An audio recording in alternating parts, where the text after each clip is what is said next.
বন্ধুদের প্রথম প্রান্তিক মূল্যায়ন 2026-এর বাংলাদেশ ও বিশ্ব পরিচয়ের একটি প্রশ্ন আমাদের হাতে রয়েছে। প্রশ্নটি অনেক সুন্দর। একটি বিদ্যালয় পরীক্ষা অনুষ্ঠিত হয়েছে, তো সেই প্রশ্নটি সমাধান করে তোমাদের দেখাবো এবং কি কি এসেছে, প্রশ্নের মান কেমন হয়েছে, মানে প্রশ্ন তোমাদের যাদের পরীক্ষা হয়ে গেছে তাদের পরীক্ষা কেমন কমন এসেছে বিস্তারিত তোমরা কমেন্টে জানাবে। যেমন প্রথমেই 10টি টিক চিহ্ন লিখতে হবে 70 মার্কের মধ্যে। সামাজিক পরিবেশের উপাদান কোনটি? বিদ্যালয় সামাজিক পরিবেশের উপাদান, আর এগুলো প্রাকৃতিক পরিবেশের উপাদান। কোন ফসলটি সারা বছর পাওয়া যায়? কলা। আমাদের মুক্তিযুদ্ধ কবে শুরু হয়েছিল? 26শে মার্চ। নারীদের ঐতিহ্যবাহী পোশাক কোনটি? শাড়ি। নিচের কোনটি মিষ্টি জাতীয় খাবার? ফিরনি মানে পায়েস। আমাদের দেশে কখন প্রচুর বৃষ্টিপাত হয়? বর্ষাকালে। নিচের কোনটি ব্যবহার করা উচিত নয়? প্লাস্টিকের ব্যাগ। পরিবারের বাবা মায়ের কাজে কি করা উচিত? সাহায্য। আমাদের মাতৃভাষা কোনটি? বাংলা। পরিবারের সকলের কেমন অধিকার রয়েছে? সমান অধিকার রয়েছে।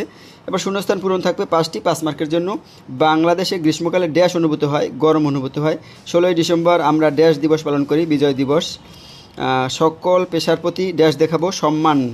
আমরা একে অন্যকে ড্যাশ করব? সাহায্য করব। তারপরে আরেকটা প্রশ্ন রয়ে গেছে এখানে। বাংলাদেশের প্রধান সামাজিক উৎসব হচ্ছে নববর্ষ। আর শুদ্ধ অশুদ্ধ লেখো, কারণ 5টি আছে, 5টি করতে হবে। আমরা শীতকালীন ফল অশুদ্ধ, গ্রীষ্মকালীন ফল। বাংলাদেশের 6 ঋতুর দেশ শুদ্ধ। আমাদের নিজস্ব কোনো ভাষা নেই অশুদ্ধ। 20 ফেব্রুয়ারি শহীদ দিবস অশুদ্ধ। বাংলাদেশের মানুষ নানা রকমের পোশাক পরে শুদ্ধ। তারপর মিলকরণ, এই বাম পাশের সাথে ডান পাশে মিল করতে হবে।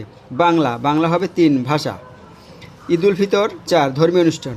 পাঞ্জাবি হাইফেন দিয়ে লিখলেই হবে ছেলেদের পোশাক। 21শে ফেব্রুয়ারি আন্তর্জাতিক মাতৃভাষা দিবস। 5 নম্বর রাস্তা, স্কুল, মসজিদ সামাজিক প্রতিষ্ঠান।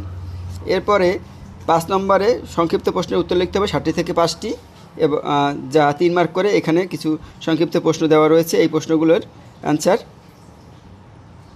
তোমরা পড়ে নেবে বা পড়বে বাসায় বইয়ে। এগুলো খুবই ইম্পর্টেন্ট প্রশ্ন।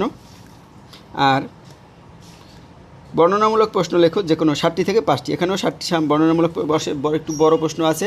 এই প্রশ্নগুলো তোমাদের 60 থেকে 5টির অ্যান্সার করতে হবে। তো এই প্রশ্নগুলো খুব ভালো আছে, তো প্রশ্নগুলো তোমরা একটু পড়বে। যেমন গাছ আমাদের কি কি কাজে লাগে? 5টি বাক্যে লেখো। সমাজের সম্প্রীতি রক্ষায় 5টি উপায় লেখো। ভাষা শহীদ কারা? 4 জন ভাষা শহীদদের নাম লেখো। তুমি অংশগ্রহণ করেছো এমন একটি উৎসবের বর্ণনা দাও। তুমি বিদ্যালয়ে এসে কি কি কাজ করবে না তা 5টি বাক্যে লেখো। কী কী কাজ করবে না। তারপরে সামাজিক পরিবেশ কাকে বলে? 5টি সামাজিক পরিবেশের উপাদানের নাম লিখো। আর সামাজিক সম্প্রীতি প্রয়োজন কেন? সামাজিক সম্প্রীতি রক্ষার 5টি উপায় লেখো। তো এই ছিল একটি প্রশ্ন। তো আশা করি তোমরা এখান থেকে ভালো একটি ধারণা পাবে।